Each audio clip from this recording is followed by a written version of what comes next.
प्रश्न सटीक, सफा जवाब, एउटा सिधापनको खोज, सीधा कुरा।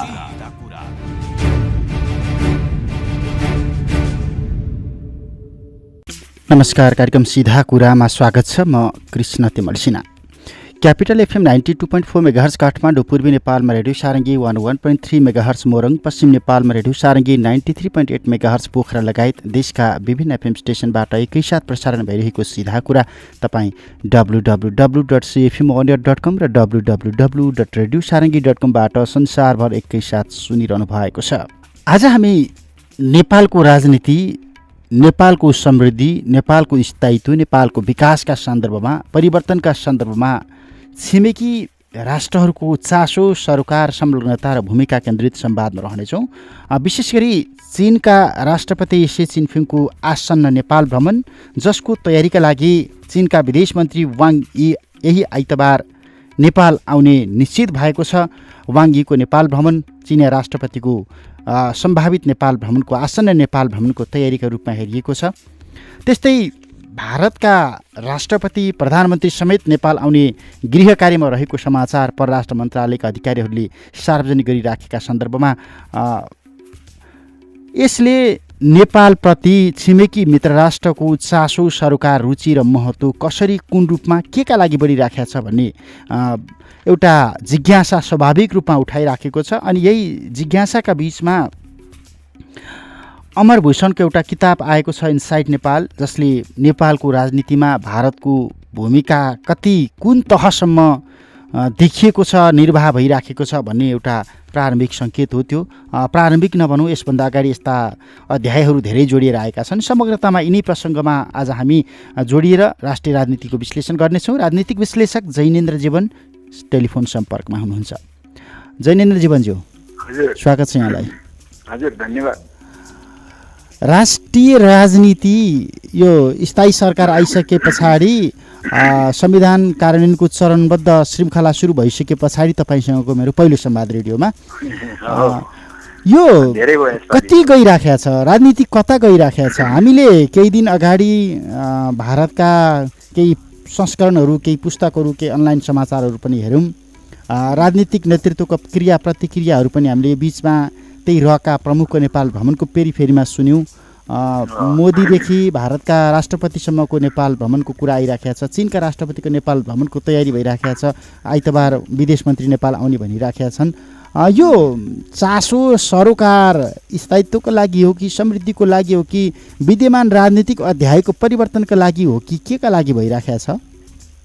मलाई चाहिँ यो के भने अहिले त्यस्तो खास विशेष यही कुराको लागि दबाब दिन अथवा यही कुराको लागि प्रभाव पार्नलाई भ्रमण भएको जस्तो लाग्दैन। अब हामी दुइटैको एउटा साझा बिचमा बसेको छिमेकी हौँ। हाम्रो आफ्नै एक किसिमको, हामी सानो राष्ट्र भए पनि एक किसिमको भू राजनीतिक महत्त्व छ दुइटैको लागि, होइन? र चीनको राष्ट्रपतिलाई चाहिँ त हामीले धेरै नै यो आउनलाई चाहिँ धेरै नै ल्याउनलाई, भ्रमणमा ल्याउन धेरै नै कोसिस गरेर अहिले अन्ततः सफल हुँदैछौँ जस्तो लाग्छ। भारतको प्रधानमन्त्री त धेरैचोटि आइसक्नुभयो, होइन? त्यस कारणले चाहिँ के भने यो चाहिँ नियमित श्रृङ्खला नै हो। अब कुनै उहाँहरूको दुइटैको, भारत र चीनको आफ्नो ठाउँमा सम्बन्ध आफ्नै सम्बन्ध छ। एउटा चाहिँ प्रतिस्पर्धाको सम्बन्ध पनि छ, एउटा सहकार्यको, ट्रेडको चाहिँ ठुलो हिस्सा चाहिँ उनीहरूको बिचमा चाहिँ नि व्यापार हुन्छ दुईटा देशको बिचमा। त्यो बाहेक चाहिँ नि एउटा ग्लोबल परिप्रेक्ष्यमा दुईटाको चाहिँ नि धेरै ठाउँमा फरक अडान पनि छन् है।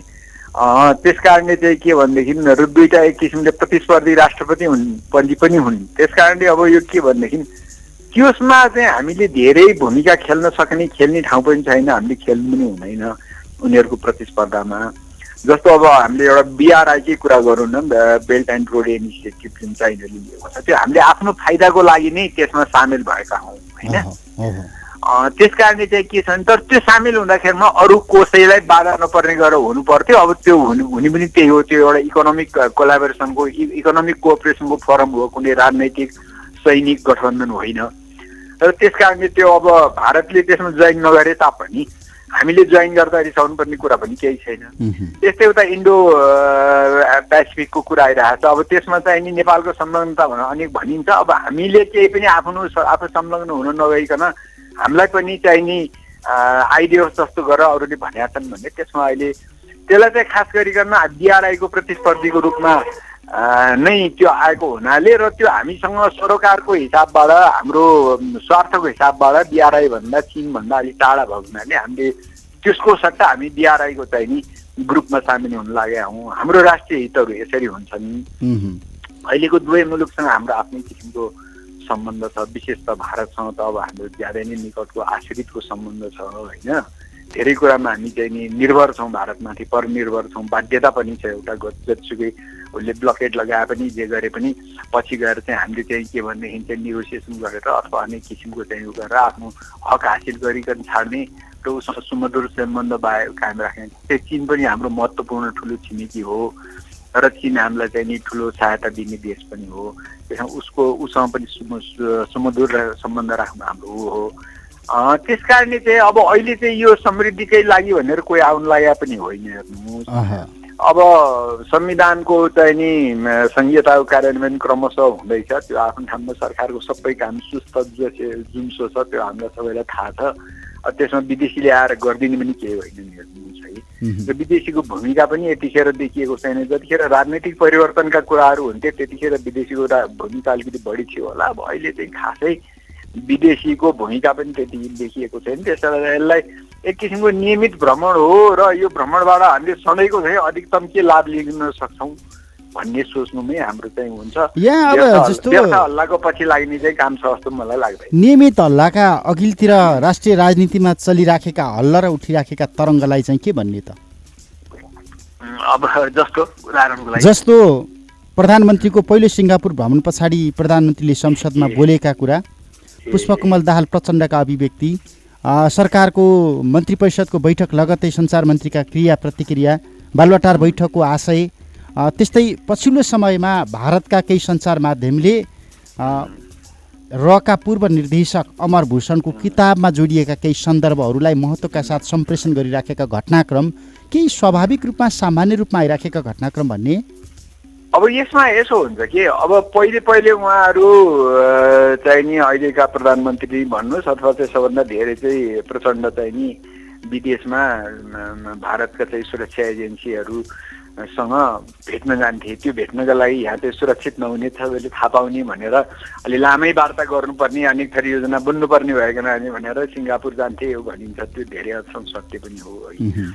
त्यो चरण एक किसिमले अहिले समाप्त भइसकेको छ। अहिले चाहिँ नि हाम्रो यो अहिलेको सत्तारूढ दललाई सङ्कट भनेको चाहिँ नि हेर्नुहोस् भित्रको आन्तरिक सङ्कट हो। ओलीलाई चाहिँ के को कसबाट सङ्कट छ भन्दा प्रचण्डबाट छ, माधव नेपालबाट छ, उनीहरूको पार्टीमै बेमेल छ, उनीहरूको पार्टीका चाहिँ समीकरण चेन्ज भइराख्छन् होइन। वामदेव कहिले यता जान्छन् कहिले उता जान्छन्।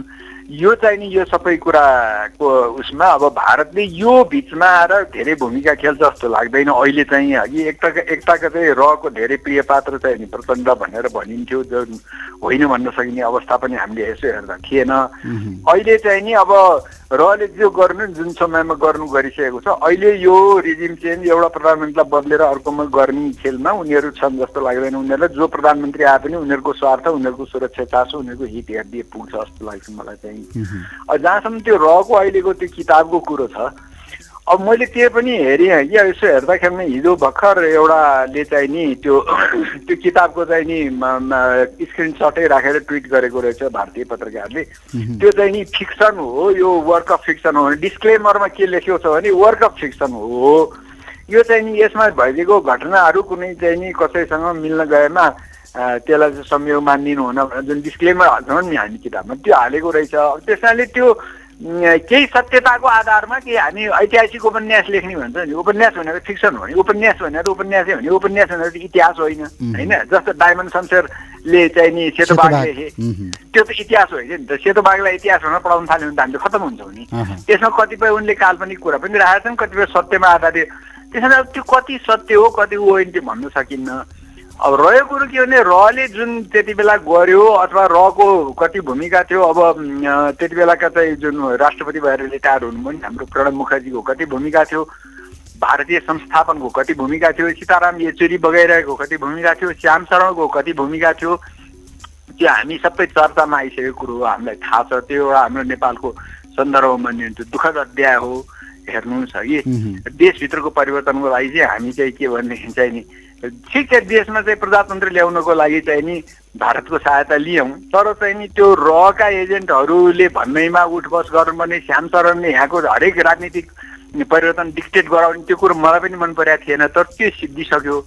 अब त्यस्ता संस्मरणहरू त्यो पनि त्यो रहको कुनै स्तरको कार्यकर्ता, त्यो कर्मचारी हो, कति इन्फर्मेसनमा एक्सेस हुने मान्छे हो, त्यो कति सत्य हो, कति ठुलो मान्छे हो थाहा छैन, त्यसले लेखेको भरमा सब तरङ्गित भइरहेछ। त्यति हुनुपर्ने कुरो एक त फिक्सनको कुरोमा म चाहिँ त्यो त्यति देख्दिनँ। हामी हल्लै हल्लाको देश भन्छौँ नि, त्यस्तै भइरहेछ। प्रणब मुखर्जीका अभिव्यक्ति पनि आए, श्याम शरणका अभिव्यक्ति पनि आए, दस्तावेजहरूमा पनि लेखिए। अब अहिले किताबमै लेखिएको छ नेपालमा भएको परिवर्तन, 12 बुँदे समझदारीको पृष्ठभूमि, 46 सालको नाकाबन्दी, दिल्लीमा लुकेर माओवादीहरूले आन्दोलन गरेको सन्दर्भ सबै त्यसमा आएका छन् एकपछि अर्को। कि त नेपालका राजनीतिक पार्टीहरूले यी भइराखेका विकसित घटनाक्रमका सन्दर्भमा आएको यो दस्तावेज गलत हो भन्न सक्नु पर्थ्यो, होइन भने त राजनीतिक पार्टीप्रतिको विश्वास छ नि। अहिले हामीले ल्याएको परिवर्तन यो हाम्रो हो भनेर स्वामित्व ग्रहण गरिरहँदा आएको यो तरङ्गले दलपट्टिको विश्वास त गुमाउँछ नि। होइन, त्यो विषयमा मलाई लाग्छ कि त्यो उसले लेख्या चाहिँ नि कुराहरू त हामीले भोगेर आएका सत्य भएको कुरा त सत्य भएको हदसम्म त हामीले सबैले स्वीकारेकै हो, र त्यतिखेर चाहिँ के भने सबैको मूर्खताले गरेर त्यो स्थिति आएको पनि हेर्नुहोस्। 10 वर्षसम्म माओवादीलाई चाहिँ नि भारतले, त्यही भारत चाहिँ नि तपाईँको उनीहरू कहाँ माओवादी आन्दोलन भयो भने चाहिँ त्यसलाई चाहिँ नि अपराधिक क्रियाकलाप, टेरोरिस्ट एक्टिभिटी मानेर सैन्य बल लाएर दबाउँछ है। त्यही भारत चाहिँ नि यहाँ चाहिँ माओवादिस्ट एक्टिभिटी हुँदा यो राजनीतिक क्रियाकलाप भनेर चाहिँ नि मध्यस्थता गर, तिमीहरू उ गर, उसलाई चाहिँ नि उसमा वार्ता गर भनेर दबाब दिन्छ। हेर्नुहोस् कस्तो दोहोरो रोल छ है। आखिर त त्यही भारतीय माओवादीहरूबाटै सिकेर यिनीहरू यहाँ चाहिँ अलिकति वात्त एकैचोटि खरे जस्तो गरेर बढे होइन। अहिले अब अर्कै किसिमबाट उनीहरूको अवसान भयो। र त्यस कारणले त्यो कुराहरू चाहिँ भारतको चाहिँ कतिपय वाञ्छित थिएन, त्यो ठिक थिएन, त्यो हाम्रो नेताहरूले बुझ्नु पर्थ्यो। र त्यो नेताहरूलाई त्यो हदसम्म दिल्लीमा गएर बाह्रबन्दी गर्ने, सबै माओवादीसँग साथ दल मिलाउने, हदसम्म बाध्य पार्ने, कुनामा घचेट्ने चाहिँ राजाले पनि त्यो काम नगरेको भए हुन्थ्यो होइन। अब राजाले पनि मूर्खता गरेकै हुन्, सात दलले पनि मूर्खता गरेकै हुन् आफ्नो सोचको लागि। तर जे होस् अब त्यो फेज समाप्त भइसक्यो। तर त्यो कुरा त्यो किताबमा अहिले नयाँ कुरा खासै केही छ जस्तो मलाई चाहिँ त्यसबाट तरङ्गित हुनुपर्छ जस्तो लाग्दैन भने आशय चाहिँ रले फालिदियो, यहाँको नेपालको राज संस्था रले ल्याइदियो यहाँ गणतन्त्र, रले चाह्यो भने फर्काउन सक्छ भन्ने आशय भयो नि त, एक खालको थ्रेड त भयो नि त। जस्तो रको प्रमुखको भर्खरै नेपाल भ्रमण सकिसके पछाडि राजनीतिक पार्टीहरू त्यसरी तरङ्गित हुने, एक खालको आशंका र त्रासको मनोविज्ञानमा अगाडि बढ्नुपर्ने, अनि त्यही समयमा यो खालको दस्तावेज आउँदाखेरि अब मेरो चाहिँ नि के छ भन्नुहुन्छ, मेरो चाहिँ भनाइ चाहिँ दुनियाँको कुनै पनि शक्तिशाली भन्दा शक्तिशाली मुलुकले पनि त्यहाँको लोकल स्थिति चाहिँ नि अनुकूल नभइकन आफूले सबै कुरो बाहिरबाट बसेर गर्न सक्दैन। अहिलेको तपाईँ हामी जस्तो यसरी कुरा फ्रिली कुरा गरिराखेका छौँ नि होइन। यस्तो चाहिँ सञ्चार माध्यमको प्रेसको स्वतन्त्रता भएको इन्टरनेटको जमानामा जस्तो जहाँ चाहिँ सूचना सञ्जाल यति अहिले तुरन्त विश्वजोडकोमा भएको कुरो अन्त पुग्छ अघि, त्यस्तो बखतमा अहिलेको संसारमा चाहिँ जतिसुकै शक्तिशाली उसले आएर पनि अर्काको देशमा यस्तो स्वतन्त्र देशमा आएर चाहिँ नि रिजिम चेन्ज गर्न सक्दैन। ठुलो एक लाख मान्छेको जुलुस रले कसरी ल्याउँछ र भन्नुहोस् एउटा। ल आज 1 लाख मान्छेको जुलुस लिएर आएर चाहिँ नि ओलीको सरकारलाई चाहिँ घेराउ गर्छ सिङ्गरा भन्नु रले सक्छ। यहाँको लोकल मान्छे असन्तुष्ट भएर लोकल कोलाबोरेसन नभइकन त त्यो सक्दैन। त्यसैले यहाँभित्रको असन्तुष्टिलाई चाहिँ हल गर्नु पर्यो नि त मान्छेले जहिले पनि। अहिले पनि त त्यही खालको असन्तुष्टि र परिवर्तन हुनसक्छ, तरङ्ग हुनसक्छ, कमजोर भए परिवर्तनको धरातल भन्दै गर्दा असन्तुष्टिका लहरहरू त कुनै न कुनै रूपमा फेरि अहिले देखिएको छ नि त। अहिलेको असन्तुष्टि चाहिँ 2-3 कुरा फरक छ कि। अब त्यतिखेर चाहिँ नि जुन माओवादी हतियार भएको माओवादीसँग गएर सात दल, जुन जनताको मतमा आधारित सात दल र हतियार भएको माओवादी गएर एक ठाउँमा मिलेका थिए। त्यसमा पावरफुल मुलुक चाहिँ नि भू राजनीतिक शक्ति भित्र इन्डियाले सबै कुरो आड दिएको थियो। अहिले चाहिँ नि अब इन्डियाले त्यस्तो आड दिएको भन्ने पनि मलाई लाग्दैन। रहले पनि त अब अहिले मोदीको रिजिममा रहेको चाहिँ नि के भने पहिले भन्दा एउटा कुरो त यो सन्दर्भमा मैले भन्नै पर्छ कि अलिकति चाहिँ नि रहलाई पहिले जति त्यति विश्वास गरिन्न भन्छन् है। अब त्यो अर्को बाटो छ, अहिले त्यता नजाउँ। र अब त्यो त्यहाँको राजनीतिक नेतृत्वले त्यो कुरो गर्नु पर्यो।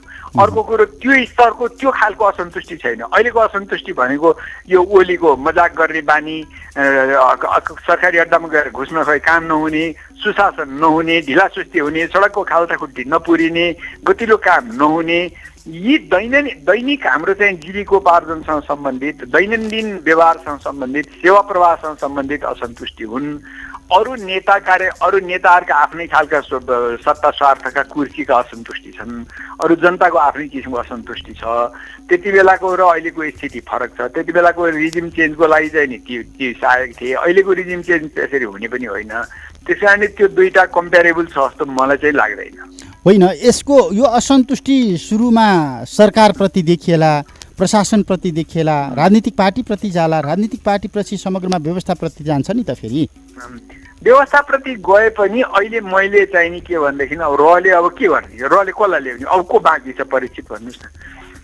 एउटा मधेसी दलको कुरा गर्ने हो भने जसले हामी चाहिँ आशंका गर्छौँ कि भारतसँग उनीहरू चाहिँ के छ निकट छ भने उनीहरू त एउटा चाहिँ प्रदेशमा खुम्चिएर बसिसके। अब त्यस कारणले चाहिँ के भनेदेखि अब उनीहरूले कसैले पनि यो यहाँ सत्ता परिवर्तन गराउन सक्ने किसिमको असन्तुष्टि मार्चलाई उतार्न सक्ने अहिले मान्छे वास्तवमा त्यो असन्तोष भएर जुलुस जाने मान्छेलाई यिनीहरू कसैको पनि नारामा ब्यानरमा झन्डा लिएर कोही मान्छे जुलुस जान तयार छैन अहिले नेपालमा। बरु जाने हो भने चाहिँ नि अस्ति तपाईँले देखिहाल्नु मान्छे रवि लामिछानेको जुलुसमा गयो। एउटा असङ्गठित एउटा चाहिँ जमात चाहिँ नि एउटा व्यक्तिको, किनभने त्यो असन्तुष्टि छ। तर यिनीहरूको पछाडि कोही पनि जाँदैन। त्यो चाहिँ रिजिम चेन्ज गर्न पर्याप्त चाहिँ नि। त्यही त तपाईँले रवि लामिछानेको सन्दर्भ जोडिहाल्नु भयो। रवि लामिछानेको त्यो खालको दृश्य, गुठीको सन्दर्भमा त्यो खालको दृश्य हामी आजैका अखबारहरूलाई आधार मान्ने हो भने यो सरकारका शक्तिशाली मन्त्री रघुवीर महासेठ जो चुनाव जितेर आएका छन्, जनकपुर गएका थिए सम्बोधनका लागि। कार्यकर्ता अथवा त्यहाँ सुनिदिने, भाषण सुनिदिने कोही पनि नभएपछि सम्बोधन नगरिकन फर्किनु पर्यो। 1 बजेको हिजोको समाचार हेर्नुहोस् है। भनेपछि राजनीतिक नेतृत्व अथवा राजनीतिक पार्टी अथवा मन्त्रीहरूप्रति जनता यति धेरै वितृष्णा पोखिराखेका छन्, असन्तुष्टि पोखिराखेका छन्। अब यो सरकारले सम्बोधन गर्दैन भने सम्बोधन गर्ने कुनै न कुनै शक्ति त उदाउँछ होला नि त। शक्ति मैले देखेको भन्नुहोस् न। अब तपाईँले भनेको जस्तो अब राजालाई मान्ने हो भने राजाको पनि त्यस्तो खास हो, मन्दिर गएर घन्टा बजाउने अलिकति उहाँका मान्छेहरूले चाहिँ अब यही एप्रोप्रिएट समय हो अब राजा आऊ भन्ने सोचेको होला नि। तर म चाहिँ त्यस्तो हामीले के बुझ्नुपर्छ, म चाहिँ एउटा स्वतन्त्र राजनीतिक विशेषज्ञको हैसियतले सबभन्दा पहिले बेसिक कुराहरू हेर्छु कि राजा के का आधारमा टिका थिए भन्दाखेरिमा जसले जे भने नि उनी एउटा परम्परा शक्ति थिए। अब अहिले त्यो परिदृश्य परिवर्तन भइसक्यो। नम्बर 1। नम्बर 2 सेनाको बलमा टिका थिए। 2 पटकको कु चाहिँ नि राजाले सेनाको बलमा गराएको थिए। पछाडि सेनाको आडमा बाहिर पञ्चायती अथवा जे भन्ने एउटा सिभिलियन रुल चलाएको थियो होइन। दरबारको डाइरेक्ट रुल, दरबारको हातमा अधिकार हुने डाइरेक्ट रुल चलाएको थिए। तर त्यसको पछाडिको चाहिँ लेजिटिमेसी भनेको जे भनेको चाहिँ सेनाको थियो। अब अहिले त्यो स्थिति छ, फरक छ। अब त्यो नबुझिकन हामी चाहिँ नि अब यो चाहिँ राजा पनि एउटा चाहिँ नि एउटा एक्टिभ पोलिटिक्सको पात्र हुन्, यो नभएपछि यो स्वतः आउँछ भनेर त्यो क्यालकुलेसन गर्छौँ भने त्यो चाहिँ अलिकति अलिक बचकाना नै हुन्छ जस्तो लाग्छ मलाई। एक है। अर्को कुरो मैले तपाईँलाई रहले मधेसी पार्टीलाई विकल्पको रूपमा सारी पनि आउन नसक्ने स्थिति छ। कसैलाई सार्ने, उसको लागि चाहिँ अब चाहिँ एउटालाई सार्ने अर्कोलाई गर्ने भएकै सरकारबाट उनीहरूको स्वार्थपूर्ति भइरहेछ, जायज स्वार्थपूर्ति भइरहेछ।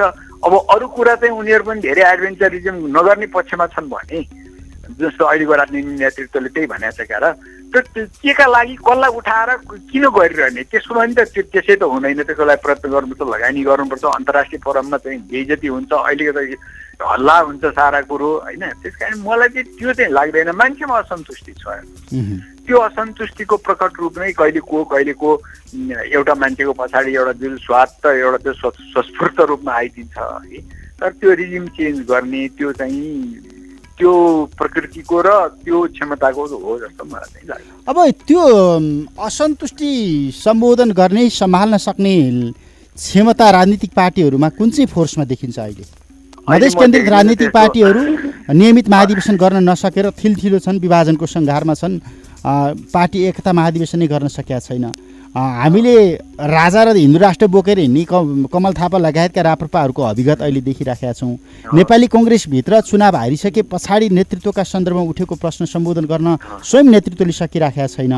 नेकपा पार्टी एकता प्रक्रिया यहाँसम्म आइपुग्दाखेरि नेकपाभित्रै पनि त बोलियो कि म बोलियो भनेर अहिले पनि जुधाइको स्थितिमा नेताहरू चलिराखेका छन् भन्दा त्यो असन्तुष्टि सम्बोधन गर्न कोही न कोही त चाहिएला नि त। मास त त्यत्तिकै बस्दैन नि त। असन्तुष्टि चाहिँ अब कसरी कुन रूपमा जान्छ यत्तिकै चल्छ। हेर्नुहोस्, नेपाल मान्छे असन्तुष्ट भएर चलेर 5 वर्षमा खेर चुनाव हुने, त्यो चाहिँ के भने अलिकति मत तलमाथि हुने, एउटाबाट अर्को हुने, भइरहने, चलिरहने, यत्तिकै म त देशको भविष्यभन्दा बढी केही पनि देख्दिनँ। हेर्नुहोस्, धेरै यहाँ ठुलो धेरै हरेक पार्टीमा हेर्नुहोस् तपाईँले देश हाँकेर गर्न सक्ने क्यारिस्मेटिक चाहिँ एकदम चाहिँ लिडरसिप भोलि आएर चाहिँ गर्न सक्ने त्यस्तो कोही पनि देख्दिनँ है। अब त्यो कसलाई उ गर्ने, कसले चाहिँ नि त्यो ल्याउने है। त्यस कारणले चाहिँ के छ भनेदेखि पोलिटिकल क्लासलाई चाहिँ नि सबै आफ्नो स्वार्थ सिद्धि गर्नु परेको छ, त्यो पनि चलि नै रहन्छ है। त्यसका लागि तस्कर चुनावमा पैसा दिने यस्ता उस्ता गुन्डा सबलाई लिन्छन्, पार्टी चलि नै रहन्छ। पार्टीका ताल तपाईँले नेपाली काङ्ग्रेस र नेकपाको दुईटै भन्नुभयो, दुईटैको गुटबन्दी, आपसी झगडा, महाधिवेशन समेत गर्न नसक्ने, एकता अहिले हेर्नुहोस् न के कहाँ गएको छ अघि दुईटाको झगडा, रुलिङ पार्टीको त्यस्तो छताछुल्लो झगडा, केमा झगडा भने प्रोटोकलमा के उसमा मर्यादा क्रममा झगडा, यो उता काङ्ग्रेस प्रतिपक्षीको रूपमा त्यस्तो सुस्त छ। अब कमल थापाहरूले जसले जति जे भने नि उनीहरू भनेको एउटा अतीतमुखी पार्टी हो कि हिजो अतीतको कमाई खाएर बसेको पार्टी हो, भविष्यमुखी पार्टी होइन। भविष्यको लागि उनीहरूको एजेन्डा, आइडियोलोजी, नीति, कार्यक्रम के छ? केही पनि छैन। को युवा नीतिको पछाडि लाग्छ? अब मधेसी दल, अरू जातीय दलको अब जमाना सिधै त्यो पहिलो संविधान सभासम्म जहाँ चाहिँ के अरे विदेशीले शुद्ध ब्याकिङ गरेको आधारमा चाहिँ यहाँ जातीय राज्यदेखि अनेक थरीको अठाठी अब त्यो जहाँ पुग्नु थियो त्यहाँ पुगेर त्यो भइसक्यो। अब उनीहरूले कराउने मात्रै हुन् है। त्यस कारण यो कसैको पनि केही ऊ छैन, न उनीहरू पोलिटिकल्ली करेक्ट छन्। त्यो यो पहिचान राजनीति गर्नेहरू त पोलिटिकल्ली करेक्ट पनि हुनु पर्यो अहिलेको दुनियाँमा। त्यस कारण यो यत्तिकै चल्छ। हेर्नुहोस्, अब यही मध्येबाट कुनै समय आउला होइन। अब हामीले हेर्दाखेरिमा चाहिँ पार्टीका युवा नेताहरूले चाहिँ नि यो कुरो रियलाइज गरेर ठुला पार्टीका युवा नेताहरूले चाहिँ नि आफूलाई प्रस्तुत गरेर लान सक्छन् कि उनीहरूलाई आउन त गाह्रो छ। फेरि हेर्नुहोस् है, अब यो सबै कुरो त अब पछि समयअनुसार निस्कँदै जान्छ, समय भएपछि उपचार पनि निस्कँदै जान्छ। अब लगभग अन्त्यमा छौँ। चीनका राष्ट्रपतिको नेपाल भ्रमणको सन्दर्भमा एउटा स्वाभाविक हो, लामो समयदेखि उच्च स्तरको भ्रमण भइराखेका थिएन, प्रतीक्षा गरिएको थियो, चर्चा भइराखेको थियो, तयारी पुगेन, अनुकूलको वातावरण भएन भन्ने थियो। स्थायी सरकार आयो, पक्कै पनि अनुकूलको वातावरण बन्यो भन्ने विश्लेषण पनि होला। के हुनसक्छ चिनले नेपालसँग राखिराखेका अपेक्षा? हाम्रो अपेक्षा धेरै ठुला छन्, पुलदेखि रेलसम्मका कल्पना गर्छौँ हामी, सबै परनिर्भर भइराखेको परिस्थिति। तर चिनले नेपालसँग गर्ने अपेक्षा? चीनको नेपालसँगको अपेक्षा त राजनीतिक अपेक्षा हामीले पुरा गरिदिएकै छौँ। हेर्नुहोस् है, अब एक चीन नीति मानेकै छौँ। त्यस कारणले चाहिँ के भने तिब्बतकोसँग सीमा जोडिएको सन्दर्भमा उनीहरूको सुरक्षा चासोलाई सम्बोधन गरेर तिब्बत विरोधी गतिविधि हुन नदिने कुरामा हामी काठमाडौँको बौद्धदेखि तिब्बतका बोर्डरसम्म त्यो हामीले गरिदिएकै छौँ उनीहरूको उसलाई होइन। अब रह्यो कुरो के भनेदेखि अरू उनीहरूले हामीसँग खासै अरू त्यस्तो अपेक्षा गरेका छैनन्। बिआरआईमा हामी सामेलै छौँ होइन। तर अब भनेको चाहिँ के भने हाम्रो कार्यक्षमताको मात्रै उनीहरूले अलिकति राम्रो भइदियोस् भन्ने चाह्यो। बिआरआईमा गरेको त तर आफ्नो प्रपोजल केही पनि छैन, आफ्नो प्रोजेक्ट केही पनि छैन, आफ्नो प्रस्ताव केही पनि छैन। त्यो तिमीहरू गर न, तिमीहरू गर्नुपर्ने कामहरू समयबद्ध रूपमा गर न। हामीले एड दिएको कुरोमा हामीले त समयबद्ध रूपमा गर्नुपर्ने काम गर्छौँ, तिमीहरूको पाटोबाट हुने काम हुँदैन भनिराखेका छन्। यस्तै कुराहरू बाहेक एउटा दुईवटा सोपिस प्रोजेक्ट जुन अब ठुल्ठुलो प्रेसिडेन्टहरू आउँदाखेरिमा गरिन्छ नि टिभी खेद्नलाई, त्यस्तो सोपिस प्रोजेक्ट एउटा दुईवटा उद्घाटन होला न। अरू केरुङबाट काठमाडौँ ल्याउने रेल भनेको कुरो उनीहरू जहाँ अड्किया छन् नि आज हामीले बनाउने कि त्यो उनीहरूले बनाउने कि डिपिआरसँग उनीहरूले गर्दैछन्, बनाउनु त उनीहरूले पैसा दिँदैन। जसले जे भने नि आजको मिटिङमा तपाईँलाई भनिदिन्छु, लेखेर राख्नु होला। त्यो पनि काठमाडौँसँग रेल ल्याउने खर्च दिने अहिले चीन पछ्याउ छैन। चीन त्यस्तो त्यो पोलिटिकल एड दिँदैन। चीन त अब सबै कुरामा व्यापार हेर्छ, ऊ पुरा पुँजीवादी उसमा गइसक्यो। त्यस कारणले त्यत्रो चाहिने लगानी लाग्ने त्यस्तो कठिन उसमा उनीहरू प्राविधिक सहायता देलान्। चिनकै कम्पनी आएर बनाइदिने भन्ला, सस्तोमा पनि बनाइदिन्छु भन्ला, केही सहुलियत पनि दिएला, तर नेपालले पैसा खोज्नै पर्छ या चिनकै एक्जिम ब्याङ्कबाट या इन्टरनेसनल ब्याङ्कबाट या आफ्नै स्रोतबाट नखोजिकन बन्दैन। त्यस्तो मेजर ब्रेक थ्रु चाहिँ त्यस्तो चाहिँ उनीहरूले नै आएर ल ड्याङ्ग मैले बनाइदिएँ भनेर गरिन् चाहिँ हुँदैन, त्यो गऱ्यो भने पत्याउनु नि हुन्न। यहाँका चाहिँ सरकारी पक्षले त त्यस्तै कुरा गरेर ट्विटमा गफ हान्दिन नि सक्छ। BRI-सँग जोडिएको एउटा मात्रै प्रोजेक्टको सन्दर्भमा आयो भने पनि सम्भव छैन? खोइ अब शान्तिनो कुनै एड अब म त्यति त्यो डिटेलमा मैले हेरेको छैन। हामीले ब्रिफकेसमा 8वटा 9वटा योजनाहरू लगेर राखेका छौँ, तीमध्ये एउटा सम्बोधन गरिदिए पनि हुन्छ भनेर भनिएको छ। परराष्ट्र लगायतका अधिकारीहरू त्यो भनिराखेका छन्। त्यो गर्दै गर्दा हुन हामीले रेललाई प्राथमिकतामा पारेका छैनौँ फेरि 8-9वटा प्रोजेक्टभित्र। शान्तिनो प्रोजेक्ट एउटा दुईटामा चाहिँ के डाइरेक्ट एड दिन्छु भन्ने जस्तो अब चिनकै अब अहिले चक्रपथकै कुरा गर्नुहोस् न होइन, अब चक्रपथको चाहिँ दोस्रो खण्ड बाँकी चाहिँ दोस्रो खण्ड चाहिँ हामी गरिदिन्छौँ भन्ने त्यस्तो एनाउन्स हुनसक्छ। त्यो ज्यादै ठुलो चाहिँ सी जिनपिङ नै आएर गर्नुपर्ने निर्णय होइन नि, तर त्यसलाई त्यो अवसर पारेर गरिदिने त्यस्तो चलन छ। हामी पनि त चाहिँ नि कोही चाहिँ गरिब गुरुवा कहाँ कहिलेकाहीँ यसो हामी भेट्न गयौँ, त्यहाँ घरमा कोही बिरामी छ भने यसो खानेकुरा पुग लिएर जान्छौँ नि, त्यो भएन सधैँ उसलाई त्यो खानेकुरा हामी लगेर पुग्ने त होइन होइन। अब ठुलो ऊ पनि लाने होइन त्यो जाने भन्दैमा, तर त्यो एउटा चाहिँ नि व्यवहार हो, त्यो अन्तर्राष्ट्रिय व्यवहार पनि हाम्रो सामाजिक व्यवहार जस्तै हुन्छ। भनेपछि सी जिनपिङको आसन्न नेपाल भ्रमण नियमित हो, अहिले उठिराखेको राजनीतिक तरङ्गले अर्थ राख्दैन? त्यस्तो केही खास अब त्यो भ्रमणै यो कामको लागि हुने, यो विषय यो गर्नलाई हुने, यो ब्रेक थ्रुको लागि हुने, अथवा चाहिँ नि यो ठुलो कुरो अड्किराखेको थियो यो फुकाउनु हुने भन्ने त्यस्तो चाहिँ होइन। हुन्छ, समय संवाद विश्लेषणका लागि धन्यवाद। हस् हस्, मेरो पनि धन्यवाद। राजनीतिक विश्लेषक जैनेन्द्र जीवन समग्रतामा नेपालको राष्ट्रिय राजनीतिको पेरिफेरीमा चीनका राष्ट्रपति सी जिनपिङको आसन्न नेपाल भवन जसको तयारीका लागि विदेश मन्त्री वाङ यी आगामी आइतबार नेपाल आउने कार्यसूची सार्वजनिक भइसकेको छ, तालिका सार्वजनिक भइसकेको छ। लामो समयदेखि चीनबाट उच्च स्तरको भ्रमण नभइराखेको सन्दर्भमा 6 वर्ष लामो कार्यकालका बिचमा चीनका राष्ट्रपति सी जिनपिङ धेरै पटक नेपाल आउने चर्चा चले पनि तयारी नपुगेको, नेपालको राजनीति अनुकूल वातावरण नभएको भन्ने समाचार टिप्पणी र विश्लेषण पछाडि रोकिएका भ्रमणहरू श्रृङ्खला यसपटक हुन लागेको छ। 8-9 घण्टाकै लागि भए पनि चीनबाट उच्च स्तरको भ्रमण हुने तयारी भइराखेको छ र यो तयारीको पूर्व सन्ध्यामा नेपालको राष्ट्रिय राजनीतिमा ठुलो राजनीतिक परिवर्तन, राजनीतिक अध्याय परिवर्तन, संविधानमा लिपिबद्ध भइसकेका कुराहरू परिवर्तन हुन सक्छन् भनेर जुन खालको राजनीतिक त्रास, आशंका, टीका टिप्पणी व्यक्त भइराखेका छन्, समग्रतामा यो एक अर्कासँग कतिको अन्तर सम्बन्धित छन्? तत्काल राजनीतिक परिवर्तनका सम्भावनाहरू देखिन्छन्, देखिँदैनन्? अनि सँगसँगै नेपालको राष्ट्रिय राजनीतिमा भारतको भूमिका किन सधैँ संशयपूर्ण रहँदै आएको छ? किन भारतीय अधिकारीहरू संशयपूर्ण दस्तावेज सार्वजनिक गरिराखेका हुन्छन्? यिनी प्रश्नमा केन्द्रित रहेर संवाद गऱ्यौँ। समय अनि संवादका लागि राजनीतिक विश्लेषक जैनेन्द्र जीवनलाई फेरि पनि धन्यवाद दिन्छु। प्राविधिक मित्र मदन बडुका साथ म कृष्ण तिमल सिन्हा सिधा कुराबाट बिदा हुन्छु। नमस्ते। प्रश्न सटीक, सफा जवाब, एउटा सिधापनको खोज, सीधा कुरा।